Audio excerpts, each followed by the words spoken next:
Hello guys, so for today magsasalad tayo ng seaweeds. Ayan, hinahanda ko na ang mga kailanganin natin. Meron tayong kamatis at sibuyas. Yan po ang ating seaweeds. Yan po, masarap po yan.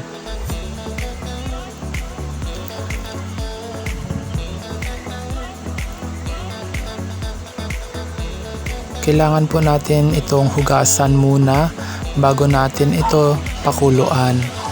Ayan, medium heat lang po. Habang pinapakuluan natin, ayan, mag-slice na tayo ng mga kakailanganin natin. Depende na lang ang dami sa inyo guys. Ayan. Yung kamatis gusto ko marami kasi yung kamatis.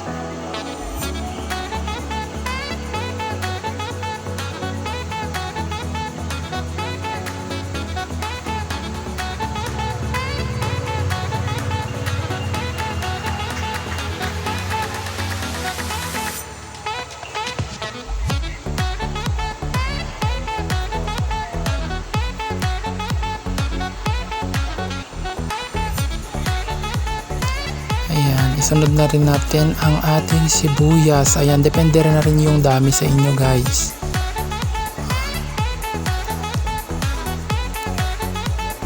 Slicein din natin ito.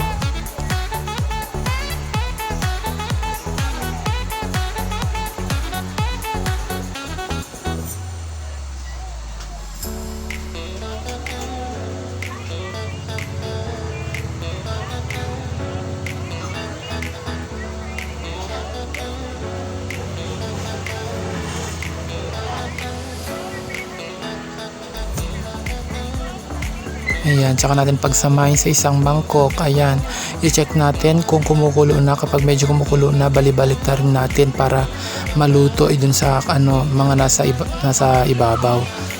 Ayan, hintayin lang natin kumulo ito guys kasi malapit ng kumulo. Ayan, pag kumulo na, lagyan natin ng kaunting suka para ito ay maging lumambot. Ayan. Pakuluan lang natin saglit. Ayan, kumukulo na. So ayan, kunin na natin, ilagay na natin yung seaweed sa mangkok na kung saan doon natin nilagay kanina yung kamatis at sibuyas. Ayan po siya kapag naluto na. Ayan, tsaka natin ito lagyan ng bagoong, depende rin yung dami. At tsaka advice ko lang wag masyadong marami kasi maalat masyado. Disregard nyo na lang yung background guys. Ayan, nakabukas yung kortina. Ayan, lagyan din natin ng betchin or magic sarap. Yung magic sarap yung niligay ko kasi yun lang yung available dito, wala kaming betchin. Ayan, tsaka natin halo-haluin. Ayan, masarap na siya. Timplahan nyo na rin ng depender sa panlasa ninyo. Ayan, yan po ang ulam namin dito sa probinsya. Masarap po ito. Ayan, kulang pa kaya nilagyan ko ulit. Ayan na.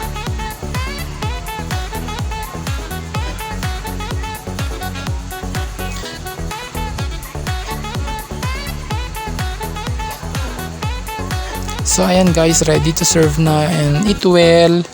Bye.